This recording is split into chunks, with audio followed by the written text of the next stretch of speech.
Matices, periodismo feminista.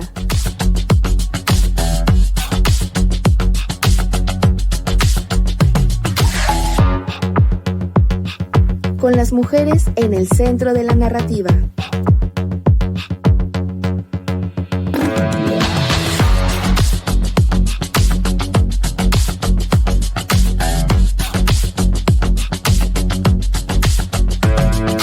Matices.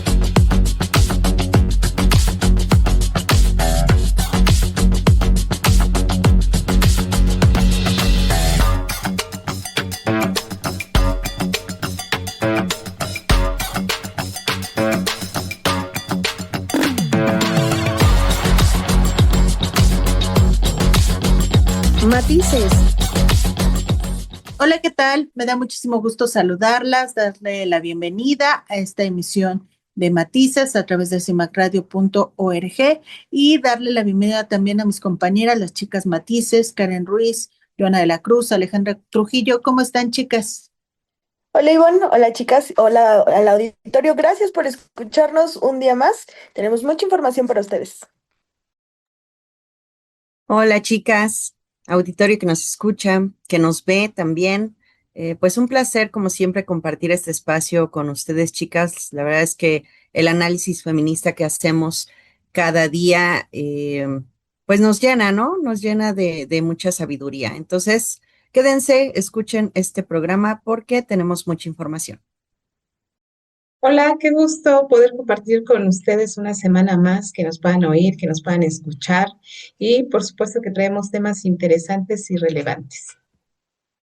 Matices.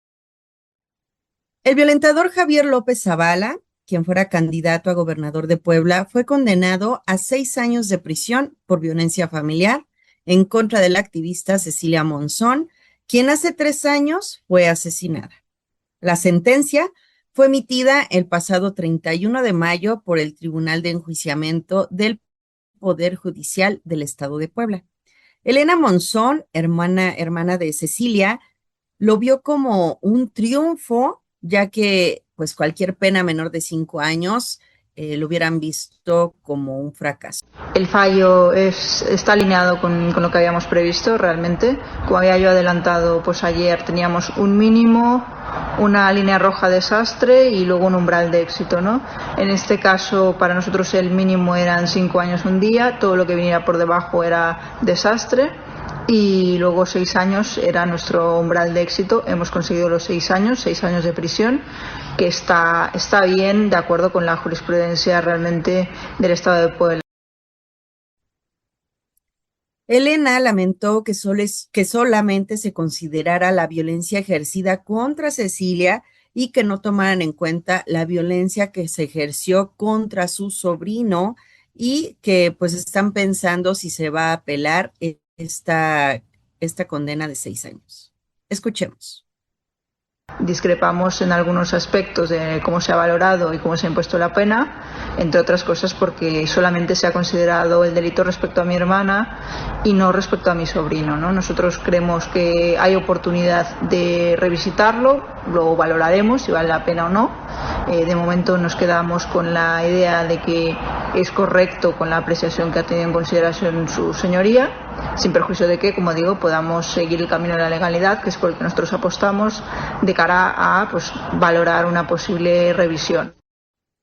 En un comunicado presentado en las redes sociales por la familia Monzón, mencionaron la valentía de Cecilia Monzón, quien fuera abogada y activista por los derechos de las mujeres, al denunciar en vida los actos de violencia que sufrió, enfrentándose a un sistema que a menudo pone obstáculos a las víctimas como ella. Esta sentencia reconoce legalmente su lucha y visibiliza la impunidad estructural que enfrentan miles de mujeres en México. Sin embargo, hacen énfasis en que su camino hacia la justicia no termina aquí. Elena aclaró que el juicio por el feminicidio de Cecilia, ocurrido el 21 de mayo de 2022, continúa en curso y que exigirán la pena máxima de 60 años para los responsables, incluyendo a Javier López Zavala, quien es señalado como autor intelectual del crimen. Agradecieron el apoyo de las organizaciones feministas y de la sociedad civil que han acompañado esta lucha con firmeza, así como el trabajo de la Fiscalía General del Estado de Puebla en este juicio y la suma de la Secretaría de las Mujeres Federal y la del Gobierno de Puebla, que han reafirmado su compromiso con la erradicación de la violencia de género, así como al Consulado General de España en México. Además, fueron puntuales en compartir que este veredicto no solo honra la memoria de Cecilia, sino que establece un precedente crucial para que las víctimas de violencia familiar sean escuchadas y protegidas, y para que el sistema judicial actúe con perspectiva de género, evitando la revictimización. Finalmente, reiteraron su compromiso de seguir adelante hasta que se haga justicia plena por el feminicidio de Cecilia, y que continuarán exigiendo que el Poder Judicial de Puebla actúe con prontitud y firmeza en el juicio por feminicidio, enviando un mensaje claro: la violencia contra las mujeres no puede quedar impune. La memoria de Cecilia y su legado, impulsor de reformas como la Ley Monzón, nos guía en esta batalla por la verdad, la justicia y la reparación del daño. Además, Elena Monzón publicó en X el 2 de junio a las 11:44 de la mañana los avances del juicio por el feminicidio. Ella menciona que fue una audiencia finalizada y esto digo: hoy hemos avanzado tan poco que es que ni quiero ni voy a hacer video. Solo 2 testigos, seguimos en el tema entrega de videos de vigilancia y seguiremos. Próxima audiencia en los próximos días de junio. Así se consigue una victoria en el caso de Cecilia Monzón y se da un pasito más hacia la justicia que merece la familia de la abogada y activista feminista. Y es que me parece que ya con esta sentencia de 6 años por violencia familiar, pues es un antecedente muy claro de que pues Cecilia Monzón era violentada y agredida por este tipejo, y que pues obviamente llegó a la máxima violencia, que es el feminicidio, ¿no? Recordemos que en este caso pues ya se estaba este juicio en el que había violencia familiar, y cuando estaban viendo toda esta situación de la pensión y demás, es cuando Cecilia es asesinada bueno, presuntamente por Javier López Zavala y su sobrino, y otra persona por ahí, ¿no? Entonces, como ven, chicas, toda esta situación, 6 años de prisión, la verdad es que muy baja, pero pues bueno, por lo menos ahí está el antecedente. Pues al final son buenas noticias, después de todos los recursos que utilizaron estos sujetos para trazar el juicio, que por fin se dé esta primera parte, y sin duda, ¿no? Es, como mencionas, Joana, un inicio apenas, ¿no? Y faltan el resto de los delitos, y ojalá que en este caso, pues las penas sean mucho más amplias para este sujeto, para los hombres que apoyaron, ¿no? A realizar este feminicidio, y pues a espera de que no se retrasen los próximos juicios. Y yo creo que la violencia familiar en realidad tiene una penalidad baja.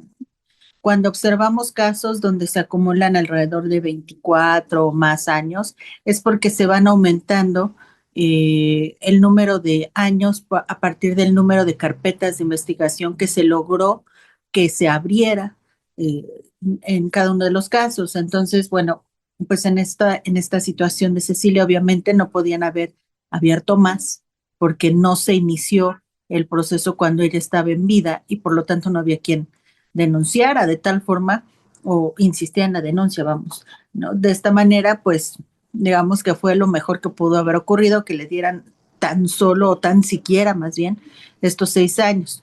Hay errores, por ejemplo, que no se tomó en cuenta la violencia que ejerció contra su menor, contra el hijo de ambos, donde pues obviamente pues debería de haber sido tomada en cuenta desde el momento en que fue el impulso de la ley Monzón. O sea, eh, no debieron de haber hecho un lado al menor, ¿no? Eso es algo muy simbólico que ocurre en este caso y terrible, ¿no? Pero obviamente feliz de que se haya avanzado porque el que castiguen a un violentador en el poder, este sujeto era un político con mucho dinero, pues siempre me va a poner muy, muy positivo. Pero justamente por eso yo creo que es una buena noticia, como ustedes decían, a pesar de ser solo 6 años, porque de alguna manera se está eliminando esta parte de decir, bueno, como es una figura política o como es una persona con fuero de alguna manera, no le van a hacer nada, ¿no? No, con esta situación vemos que, bueno, vamos avanzando muy lento, muy poco a poco a 3 años de lo que pasó, pero bueno, ya se está dando una iniciativa y bueno, seguir exhortando a las autoridades a que ante estas denuncias y junto con la ley que hemos platicado muchas veces de la ley 3 de 3 que va a ningún agresor al poder, bueno, pues justamente se vaya tomando en cuenta, ¿no? Matices. En CIMAC Radio queremos escucharte. Queremos escucharte. Queremos escucharte. Comunícate con nosotras al 5535 0847 61. 5535 0847 61. Y déjanos conocer tus opiniones sobre nuestra programación.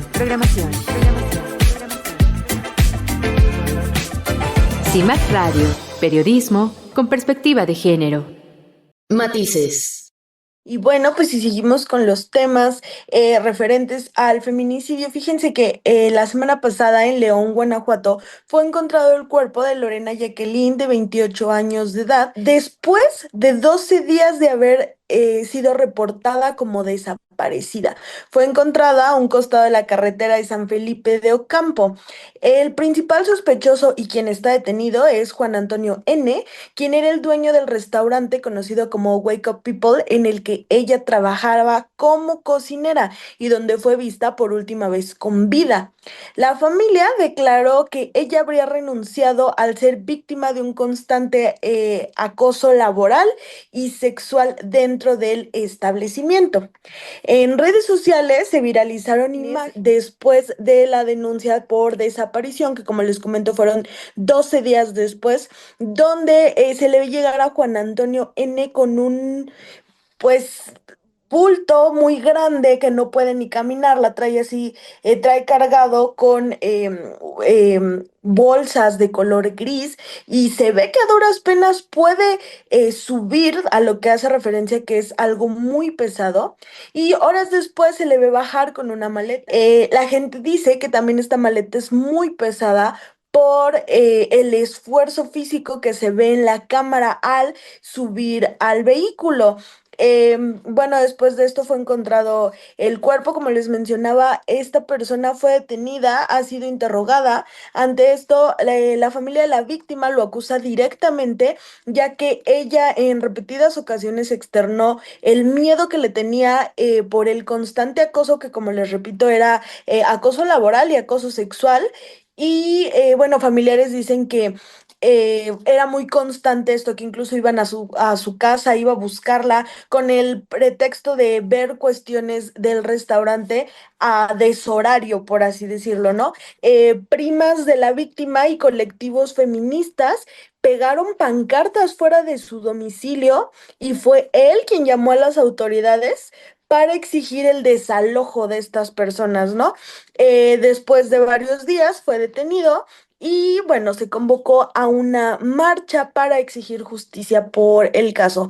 Pero bueno, seguimos con el tema de los feminicidios, de las maletas. Yo personalmente soy muy de la idea de que una denuncia de desaparición no debería de pasar las 42 horas que te piden. Porque no son 72, ¿no? Las 72 horas que te piden para hacer una denuncia por desaparición. Personalmente soy de la idea de que, pues desgraciadamente cuando se comete un feminicidio es en 2 segundos y 72 horas o 42 horas o 24 horas ya es demasiado tiempo para que las autoridades empiecen a buscar a una víctima. No sé qué piensen ustedes. Fíjate que esta parte en la que se habla de este acoso laboral al que fue sometido Lorena, y que lamentablemente por el miedo, porque te da miedo, o sea, es una sensación pues es que si denuncio, ¿qué va a pasar? Me voy a quedar sin trabajo. Son muchísimos los factores que pasan por tu cabeza, obviamente, porque tú estás siguiendo a trabajar. O sea, tu actividad es ir, realizar lo que tengas que hacer, trabajar y debes de trabajar a gusto y tranquila. Cuando empiezas a tener este tipo de acoso laboral, inclusive pues de tipo sexual, pues obviamente que ya no lo haces ni de buena gana, o sea, ya no estás concentrada en hacer bien tu trabajo, estás más preocupada de cómo zafarte, de cómo hacerle para que esta persona pierda interés o lo que sea, ¿no? Y que aparte este tipo, aparte de toda esta incomodidad que le generaba a Lorena, la haya tratado, ¿no? Como un bulto por ahí, o sea, se ve claramente en el video cómo la sube, porque se ve, o sea, se ve claramente que es un cuerpo, inclusive, no sé, no, yo recuerdo que vi sus piernas con unos tenis, no sé por qué, pero bueno, cuando estaba viendo el video. Y que luego baja con la maleta que se ve pues pesada, que se ve que le cuesta mucho trabajo llevarla y todo. Pues creo que ya con esa evidencia ya no tendrían que hacer ningún juicio, ¿no? Creo que debería de ser inmediata una sentencia si ya tienen todas las pruebas que definan, ¿no? O sea, ¿saben qué? Pues sí, aquí está este video en donde se ve que este tipejo la subió, la bajó, o sea, y ahí está el cuerpo, ¿no? Entonces, como, ¿por qué no? Ya hay una sentencia, pum, 60 años por feminicidio, punto. Pero pues bueno, lamentablemente las autoridades todavía siguen con estos procesos en donde seguramente este tipejo va a tener muchos recursos para poder ampararse. Y como mencionaban, parte de lo que me decía la familia, comentaba cuando antes y cuando se hace la detención de ese sujeto, es que la familia ya había comentado que había videos en los que se observaba esta situación y que cuando la familia fue que lo comentó, hicieron caso omiso. Fueron hasta que se dio a conocer a través de redes sociales y se hizo viral el video que entonces las autoridades tomaron justamente cartas en el asunto. Entonces, no podemos dejar que siga ocurriendo esta situación en que el gobierno, ¿no? Quien debe de hacer justicia, pues se basa más en lo que se publica en redes sociales que lo que la misma familia está aportando, sobre todo cuando hay información de que este sujeto seguía, ¿no? A esta chica cuando salía del trabajo, o sea, el acoso realmente era importante y que también otra de las cosas cuando se dan este tipo de situaciones, cuando hablamos de acoso sexual, de acoso laboral, es que generalmente se tiende a decir que hubo una relación o por ahí la chica dio pie y entonces por eso el sujeto cae, ¿no? En esta provocación, lo cual, pues debemos evitar a toda costa, sobre todo, ¿no? Porque se conoce esta situación de violencia que sufría, ¿no? En su trabajo. Entonces, pues ojalá que se haga justicia, ojalá que no se eche en saco roto las aportaciones que pueda hacer la familia, la gente cercana, y que aunque se hacen casos virales, ¿no? Desafortunadamente no debería de funcionar así la justicia. Deberían de hacer su trabajo y llevar las investigaciones pues con la información que se le está dando de primera mano. A mí me tiene muy impresionada la frialdad con la que esta persona actúa en los videos, como si de verdad pues no estuviera haciendo nada malo, una actividad normal. Y también creo que es importante que impidamos que se reproduzcan estos estereotipos o ideas falsas al respecto de las desapariciones. Por ejemplo, esto que mencionabas, Karen, de esperar tantas horas, eso ya no existe. Y las autoridades mal informadas muy probablemente nos van a pedir eso, pero nosotras debemos de estar siempre muy preparadas para, pues, saber defendernos, defender nuestros derechos y, pues, exigirles que nos busquen desde el primer minuto. Si alguien nos dice que no te preocupes, dale unas 2 horas, se fue con el novio, eso es violencia. Nos están revictimizando y revictimizando a la persona que está desaparecida. Entonces, no tenemos por qué esperar que pase nada. En cuanto notemos que alguien desapareció, hay que ir a hacer la denuncia. Otra información que me parece muy importante en este caso son las declaraciones que se dan alrededor del mismo referente al sujeto, ¿no? Donde ya saben, estos argumentos muy comunes. Yo no la vi, yo no fui, yo no me acuerdo, yo pues ya ni trabajaba con ella. Bueno, una serie de desinformaciones que ha soltado el sujeto que pues lo que hacen es crear una falsa expectativa y que algunas personas que no estén bien enteradas de lo mismo, pues piensen también que hay una situación ahí de encubrimiento o que están inculpándolo por algo, no sé, turbio, ¿no? Cuando creo que, como bien han mencionado, es muy clara la situación en la que nos encontramos, que es un caso de feminicidio, evidentemente perpetrado por este sujeto violento que, pues, simple y sencillamente decidió que él tenía el poder de quitarle la vida a una mujer y que no iba a tener un castigo por ello. Y aunado a lo que mencionaba Sion, que me llamaba la atención, a mí también me causa como un sentimiento de, no sé, desconcierto, también la forma en cómo cargaba el cuerpo, ¿no? También nos habla de un sujeto que realmente no tenía, no sé, esta sentimiento, culpa, algo, ¿no? La forma tan, sin sentimientos, no sé, fría en la que se ve la imagen que carga el cuerpo, ¿no? Como lo sostiene, como si estuviera cargando una cobija, realmente un tapete, algo que lleva en sus manos. Entonces, también yo creo que nos podemos dar cuenta de el delito que cometió, que él sabía qué delito cometía, ¿no? Y que pues no le dio ningún tipo de sentimiento más que hacer las acciones que realizó. Oye, también el descaro, ¿no?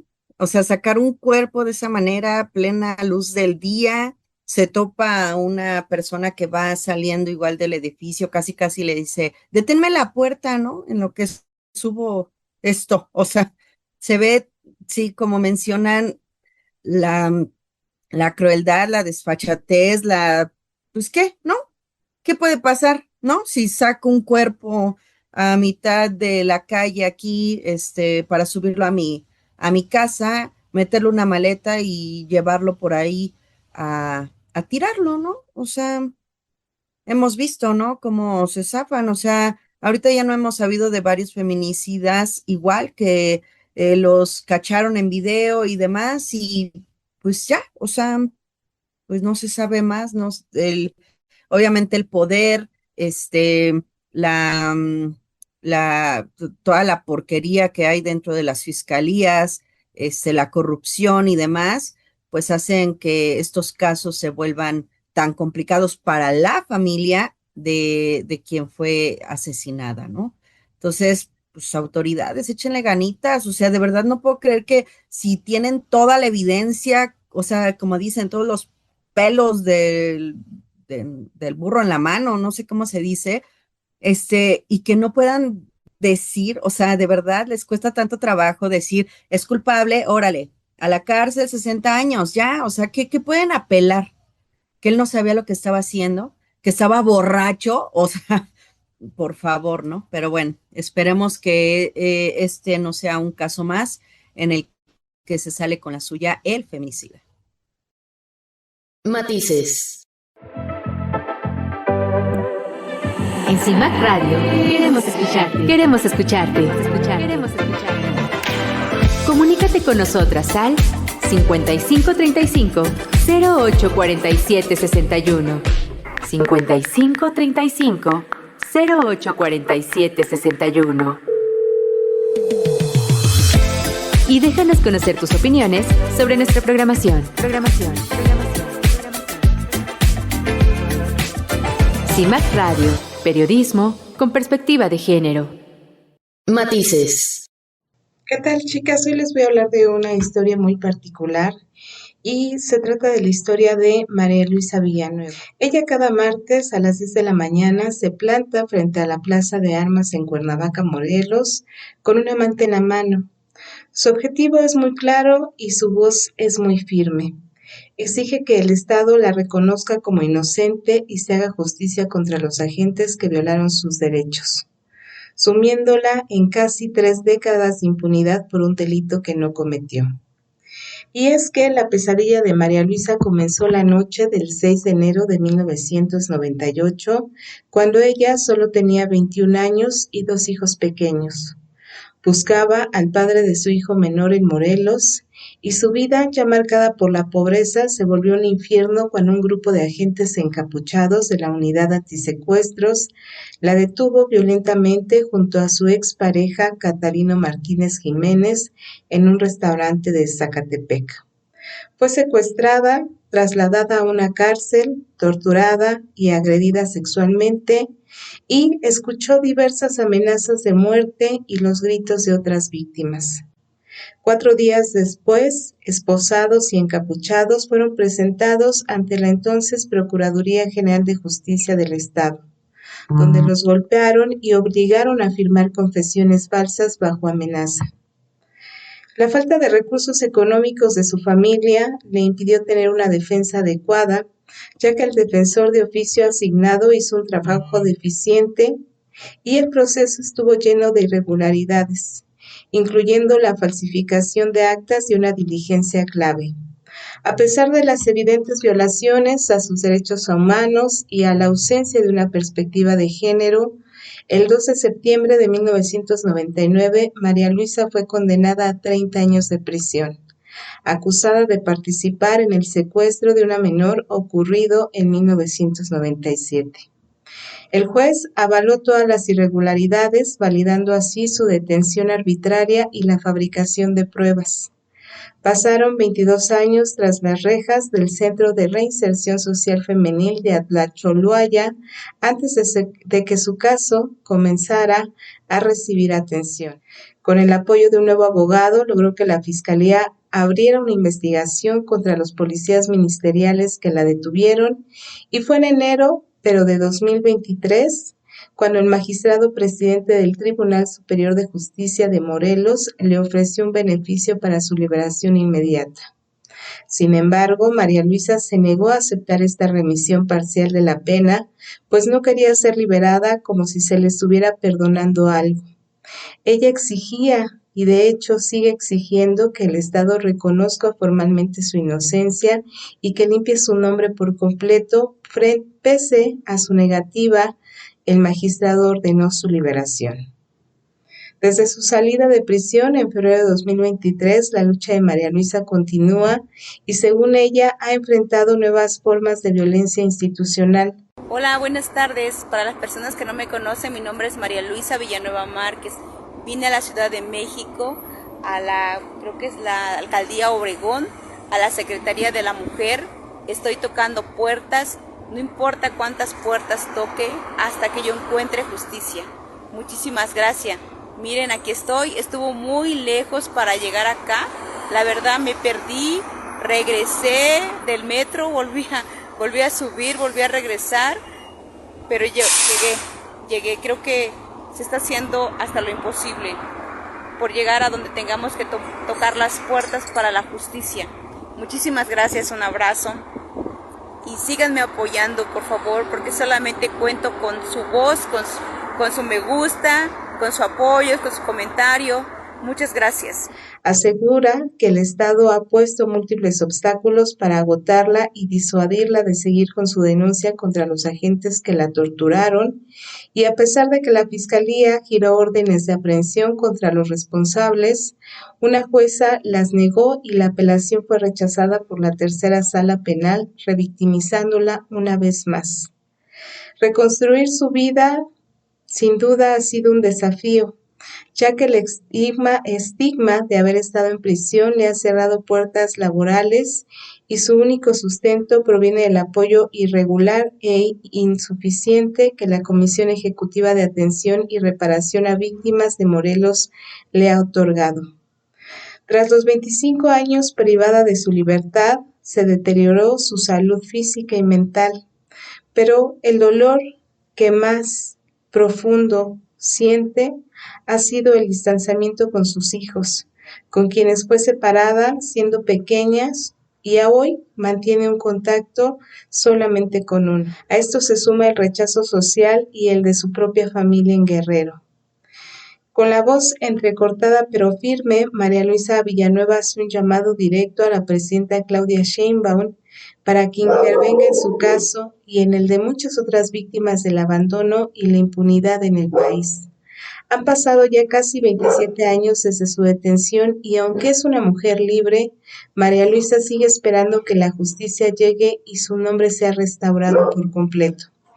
Ella lo único que está pidiendo a las autoridades, ¿no? En este caso ya haciendo un llamado directo a la presidenta Claudia Sheinbaum, es que se le quite, ¿no? Esta condición de haber sido una presunta secuestradora y simplemente se dé a conocer que ella es inocente y que en ningún momento conoció o realizó ningún delito.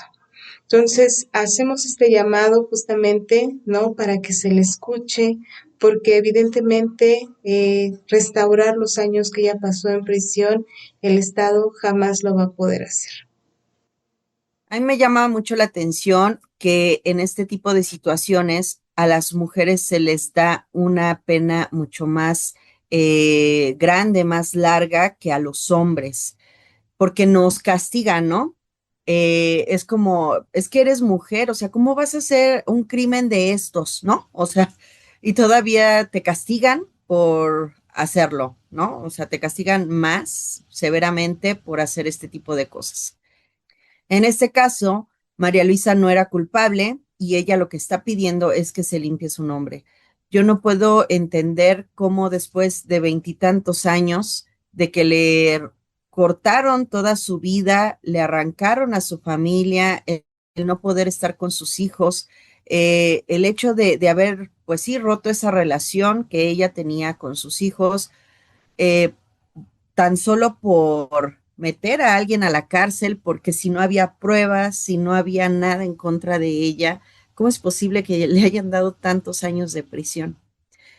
Tenemos por ahí el caso de Keren Ordóñez, que acaba de salir de la cárcel hace algunos meses. Ella pasó muchísimos años en prisión porque fue a pedir la pensión al tipo con el que acababa de tener una bebé. Y llegó en ese momento la policía, este tipo estaba secuestrando a gente y se la llevan a ella.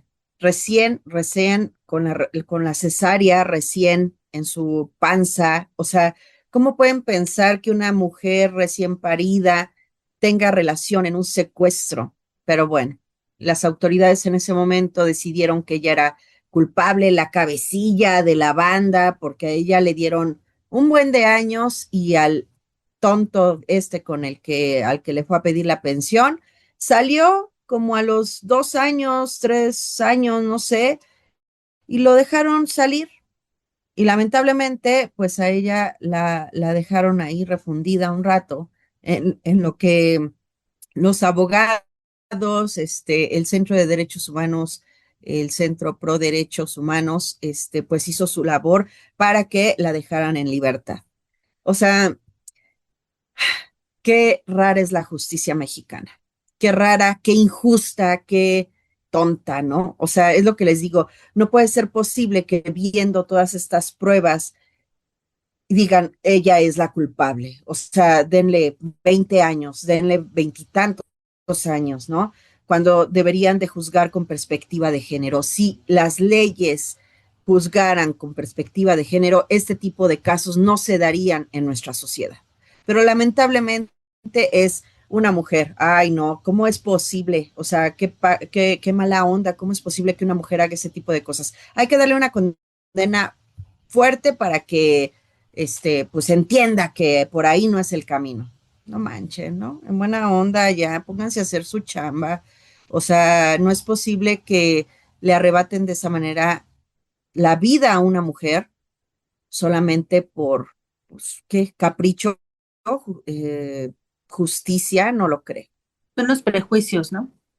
Los prejuicios machistas que imperan todavía en el sistema de justicia mexicano. Esto de cuando vas a denunciar, que te preguntan, pero ¿por qué fuiste a su casa si ya sabías que era un violentador? Pero ¿por qué te vestiste de esta forma si sabes que te pones en peligro y pues provocas a los hombres violadores que pobrecitos no pueden contener sus instintos como animales que son, ¿no? Entonces, si las personas encargadas de impartir justicia no están bien preparadas, vamos a seguirnos topando con este tipo de situaciones. Y ojalá que podamos ver un cambio pronto. La verdad es que se ve más difícil con lo que acaba de ocurrir en la reforma al Poder Judicial, ¿no? El que va a quedar como principal ministro de la Corte, que tiene sus denuncias por violencia, por encubrir violentadores también. ¿Cómo podemos tener a un tipo con esa calidad al frente del sistema penal más importante que tenemos, la Corte Suprema del país, la que lleva pues la última palabra en todos los juicios que se puedan hacer, en todas las decisiones que se puedan tomar, con esa poca calidad humana? Es realmente terrible que haya sucedido eso. Pero ese es otro tema. Así que bueno, solo esperamos que se dé un verdadero cambio por el beneficio de las mujeres que están siendo involucradas en este tipo de delitos. Así es, y ahorita que me recordabas el caso de Keren, Joana, con el de María Luisa, efectivamente las dos son acusadas por secuestro, ¿no? Y en el caso de Keren, sí, ella era la cabecilla de esta banda, y pensamos que a lo mejor no son casos tan comunes, pero la realidad es que sí lo son. Recordaba el caso de Cintia Bazán. Ella estuvo 3 años en la cárcel por supuestamente haber robado 150 pesos en un asalto con violencia. Y evidentemente nunca se comprobó, ¿no? Pero por esos 150 pesos que ella no robó, permaneció estos 3 años en la cárcel. Entonces, por supuesto que debemos de poner atención a este tipo de casos, no pensar que son casos aislados. En el caso de Cintia, pues fueron 3 años, pero en el caso de Keren y de María Luisa fueron más de 20 años los que pasó María Luisa, ¿no? En la cárcel. De Keren también fueron muchísimos años como para darles carpetazo, ¿no? Y en el caso de María Luisa, pues efectivamente jamás le van a devolver los casi 30 años que pasó en la cárcel, y lo único que está pidiendo es que el Estado diga claramente que ella en ningún momento cometió ningún delito. Ella no está pidiendo más, porque en realidad el Estado no le podría dar más que aclarar la situación que ella pasó. Entonces, tampoco está haciendo una petición que no se pueda cumplir, y sobre todo ahí, ojo para la presidenta Claudia Sheinbaum, que es a la que ella le está haciendo el llamado para que se vuelva a revisar su caso. Matices. En CIMAC Radio queremos escucharte. Queremos escucharte. Queremos escucharte. Comunícate con nosotras al 5535 0847 61. 5535 0847 61. Y déjanos conocer tus opiniones sobre nuestra programación. CIMAC Radio, periodismo con perspectiva de género. Matices. Muchas gracias por habernos acompañado. Les recuerdo que nos escuchamos la próxima semana aquí en cimacradio.org y les mando un fuerte abrazo haciéndoles la invitación para que nos manden sus mensajes a través de las redes sociales de CIMAC Radio y las redes sociales de Matices. Muchísimas gracias, chicas. Nos escuchamos, nos vemos la próxima semana. Muchas gracias, chicas. La verdad es que, ay, no sé, hoy me dio vueltas la cabeza con toda esta información, pero bueno, es con el fin de hacerlos reflexionar, de que se den cuenta de cómo está nuestro sistema de justicia en México y la importancia de todos estos movimientos, bueno, del movimiento feminista para que las mujeres dejen de ser violentadas. Nos vemos la próxima semana. Así es, creo que todavía queda un largo camino que recorrer, pero estamos trabajando por ello, estamos por eso reflexionando, hablándolo, mencionándolo y pues nos escuchamos, nos vemos la próxima semana. Cuídense mucho, gracias por escucharnos. Y recuerden, chicas, que aquí está su manada.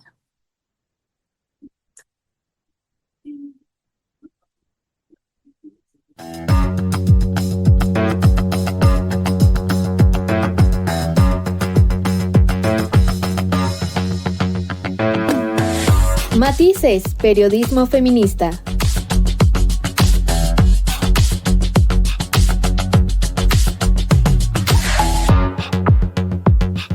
Con las mujeres en el centro de la narrativa.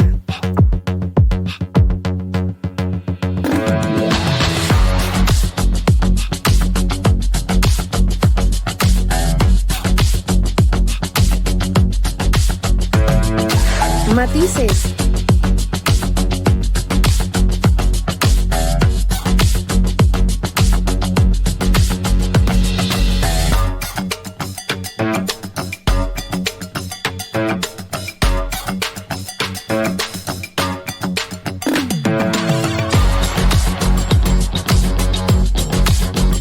Matices.